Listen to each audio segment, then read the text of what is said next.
How to fade audio in and out in CapCut. Hi everyone, I'm here to assist you today. Without any delay, let's jump right in. First, open CapCut on your device. Make sure you have audio on your project. Then, make sure the audio has ending with the video on sync. As you can see, this is the starting and an ending should be with the video. After you have done that, at the bottom, click on Fade.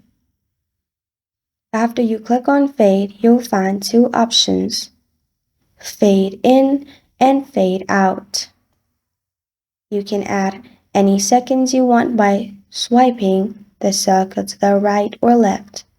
You can do same with Fade out. After you're done, press on the tick mark at the bottom right and you're good to go. This is how to fade audio in and out in CapCut.